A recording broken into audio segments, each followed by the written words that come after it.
Hello বন্ধু, নমস্কার। হাতাখুন্তি channel থেকে সবাইকে স্বাগত। তো এই বর্ষাতে দেখছো চারদিকে জল জমে গেছে, ভীষণ অসুবিধা, সবজিও পাওয়া যাচ্ছে না। তো চলো আজকে আমি খুব কষ্ট করে একটা বাঁধাকপি পেয়েছি, সেটা দিয়ে তোমাদের দেখাচ্ছি নর্মাল বাঁধাকপি তরকারি কী করে করতে চাই।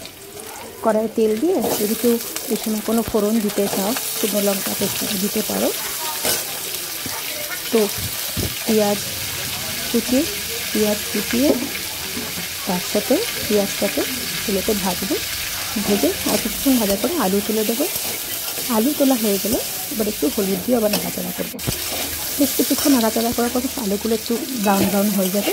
তারপরে আমার কাছে আছে 2 চামচ লঙ্কা গুঁড়ো আর 2 চামচ আদা রসুন পেস্ট একসঙ্গে মিশিয়ে আমি সেটা দিয়ে দেবো।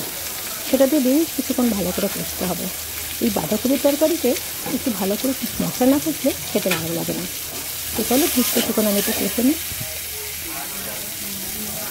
বলছি হ্যাঁ বলো। হ্যাঁ না আসেনি তাই যাই বলছি, আমি বলতে পারছি।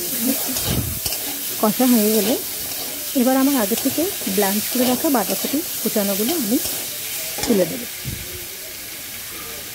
এগুলো ভালো করে দিয়ে এবার নাড়তে হবে। যেহেতু মশলা আমার আগে কষানো হয়ে গেছে, তো এই সময় আমি বাঁধাকপি দিয়ে আমি ভালো করে যাতে বাঁধাকপির মধ্যে মশলাগুলো ধরে যায় সেদিক বেশ কিছুক্ষণ আমি নাড়বো।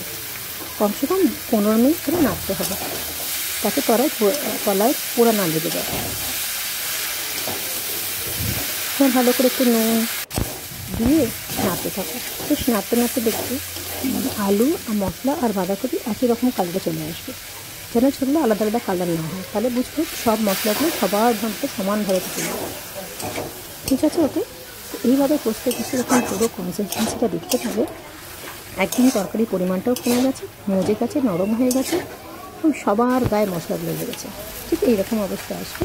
তাহলে বুঝতে আমার হয়ে গেছে। যে লাস্টে নামানোর আগে আমি একটু গরম মশলা ছড়িয়ে দিলাম। গরম মশলা গুঁড়ো, এই গরম মশলা গুঁড়ো ছড়িয়ে দিয়ে বেশ কিছুক্ষণ নাড়াচাড়া করবো করে তারপর আমি নামিয়ে দেবো। এই বাঁধাকপিটা এটা খুব সিম্পলভাবে তোমাদেরকে দেখাবো। তোমরা বাড়িতে ট্রাই করার পরে আমাকে জানিয়ে কমেন্ট বক্সে কেমন লাগছে। তো এটা তুমি পরোটা, রুটি বা গরম ভাত সবেতেই ইউজ করতে পারবে।